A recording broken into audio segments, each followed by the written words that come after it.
सीतापुर गांव में रहती थी एक चुड़ैल, लेकिन इस बात से गांव के लोग अनजान थे। जब तक पूरे गांव की एक एक औरत के गहने मेरे पास नहीं आ जाते, मैं इस गांव को छोड़कर नहीं जाऊंगी, चाहे इसके लिए मुझे लोगों को गायब भी क्यों ना करना पड़े। दूसरी तरफ गांव की औरतें बात कर रही थी। अरे सुन रही हो, ये देखो, मैंने कल ही नया हार बनवाया है सोने का। कैसा लग रहा है? बहुत ही अच्छा। अच्छा है ना, पहले तुम पहनो, फिर शादी में अपनी होने वाली बहू को दे देना। और क्या, सोने चांदी का यही तो फायदा है, जितना पुराना उतना महंगा। लेकिन एक एक पैसा बचाकर ये लेना सच में बहुत मुश्किल हो रहा था मेरे लिए। तभी वहां पहली का पति आ जाता है। गांव में एक औरत के घर के सोने के सारे गहने चोरी हो गए। लोग बातें बना रहे कि गांव में कोई चोर घुस आया है जो घर की कोई चीज को हाथ नहीं लगाता, पर सिर्फ सोने के गहनों को ही चुराता है। अब तुम ना अपने ये गहने संभाल कर रखना। हे भगवान, ये क्या बोल रहे हैं?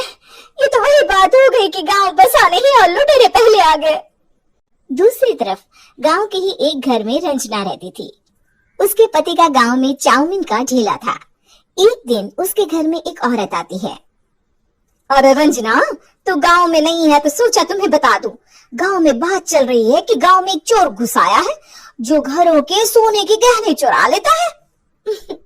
अरे मैं तो सिर्फ ये कान की छोटी सी बाली ही सोने की पहनती हूँ। बाकी गहने तो मैंने गांव के बैंक में लाकर रखे हैं। ये क्या होता है? ना बाबा ना, हमारे गांव की औरतें तो गहने अपने पास ही रखती है। जब कहीं जाना हो तो बस अलमारी से गहने निकालो और पहन लो। दूसरी तरफ एक औरत हाथ में टोटके वाली छोटी सी गुड़िया लेकर घर में चली आती है। अरे कोई है? घर की औरत है क्या? क्या है ये गुड़िया? ये कोई ऐसी वैसी गुड़िया नहीं है, ये जादुई गुड़िया है। इसको घर की अलमारी में रखना। अगर तुम्हारे घर पर किसी की बुरी नजर होगी तो रात भर में ये पतली सी गुड़िया मोटी हो जाएगी। मैं कल आकर ये गुड़िया ले जाऊंगी और तुम्हारे घर की सारी बुरी नजर छूट जाएगी, समझी? अरे वाह, ये तो बहुत कमाल की गुड़िया है। दे दो। कितने की है एक? अरे नहीं नहीं नहीं, ये फ्री की है। मेरा काम इस पूरे गांव को बुरी नजर से दूर रखने का है। हाँ। भली औरत उसके हाथ से वो गुड़िया लेकर अलमारी में रख देती है। लेकिन अगली सुबह जब वो उस गुड़िया को देखती है तो पतली सी गुड़िया मोटी हो चुकी होती है। हे भगवान, ये क्या? किसने मेरे घर को बुरी नजर से बांध रखा था? तभी वो गुड़िया वाली भी आ जाती है। मैंने कहा था ना, घर पर बहुत ज्यादा बुरी नजर है। लाओ, ये गुड़िया मुझे दे दो। औरत वो गुड़िया उठाकर उसे दे देती है। गुड़िया हाथ में आते ही वो औरत उसे लेकर सीधे गांव के बाहर की खाली हवेली में चली जाती है और साधारण औरत से चुड़ैल बन जाती है। अरे पगली, गाँव वाली इस गुड़िया के पेट में तेरे घर के सारे गहने हैं। इतना बोलकर वो गुड़िया को फाड़ देती है और सारे गहने निकाल लेती है। वहीं दूसरी तरफ, हे भगवान, मेरे घर के सारे गहने चोरी हो गए। उस औरत के घर के आसपास लोगों का जमावड़ा हो जाता है और लोग बातें करने लगते हैं। लो जी, ये भी घर गया। पता नहीं कौन चोर है जो इतनी होशियारी से गहने चुरा लेता है। कुछ समझ में नहीं आ रहा कि कौन है। लोग तो घर से कहीं जाते भी नहीं है, न ताला लगे न घर खाली हो, फिर भी रातों रात गहने चोरी हो जाते हैं। आराम तो कहते हैं लोगों को बारी बारी चौकीदारी करनी चाहिए। चोर को तो पूरे गांव वाले मिलकर पकड़ ही लेंगे। लोग बारी बारी घरों की चौकीदारी भी करते हैं, लेकिन चोरी होने का सिलसिला रुकता ही नहीं। फिर एक दिन रंजना के पड़ोस से भी रोने की आवाज आती है। अरे, आज ही घर की बुरी नजर उतरी और आज ही सारे गहने भी चोरी हो गए। कैसे बुरी नजर? क्या हुआ था?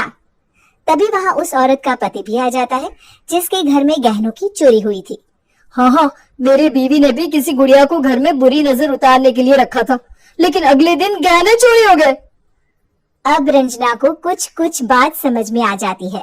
वो गांव वालों से कहती है, देखिए अब आप लोग चिंता न करें, जल्द ही चोर पकड़ा जाएगा।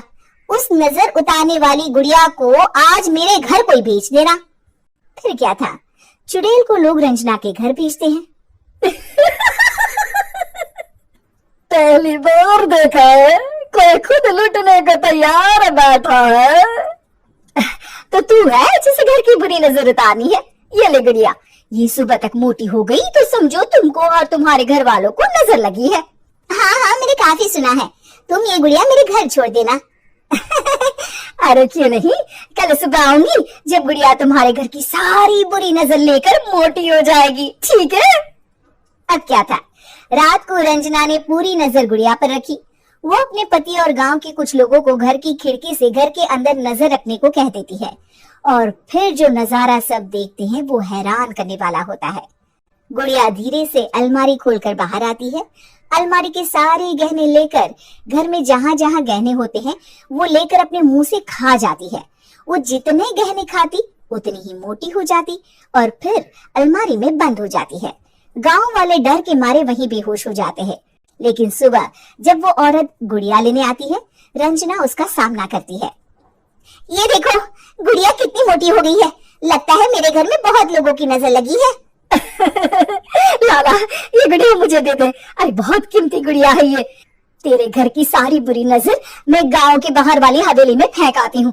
शाम को फिर लोगों के घर इसे लेकर जाना है ना। इसमें तो मेरी जान बसती है, जान। रंजना गुड़िया को चुड़ैल की तरफ बढ़ा देती है, लेकिन फिर वापस ले लेती है और गुड़िया के हाथ मोड़ देती है। जैसे ही गुड़िया के हाथ मोड़ती है, चुड़ैल का हाथ भी मुड़ जाता है। अच्छा, तो ये वो गुड़िया है जिसमें तुम्हारी जान बसती है। अब सुन चुड़ैल, तेरी सारी हकीकत सबके सामने आ गई है। या तो गांव वालों के गहने लौटा दे, नहीं तो मैं इस गुड़िया की गर्दन मोड़ दूंगी। चुड़ैल डर जाती है। अरे नहीं नहीं, मेरी गुड़िया दे दो, मैं सबके गहने वापस कर दूंगी। ठीक है, अब भी जा और सबके सारे गहने वापस कर। चल निकल यहाँ से। चुड़ैल सबके गहने लौटा कर रंजना के पास आती है। ला दे मेरी गुड़िया रंजना, इसके अंदर के गहने निकाल ले, लेकिन ये गुड़िया वापस दे दे। लेकिन रंजना जानती थी कि जैसे ही गुड़िया चुड़ैल को देगी उसकी शक्ति वापस आ जाएगी। चुड़ैल, तू तो चुड़ैल ही रहेगी, ये मैं जानती हूँ। अरे नहीं, मैं गांव छोड़कर चली जाऊंगी, किसी को परेशान नहीं करूंगी, वादा करती हूँ मैं। लेकिन रंजना उसकी एक बात नहीं सुनती और गुड़िया का सर उसके शरीर से अलग कर देती है। चुड़ैल सर अलग होते ही गायब हो जाती है। गांव वाले रंजना के साहस और बुद्धि की खूब प्रशंसा करते हैं।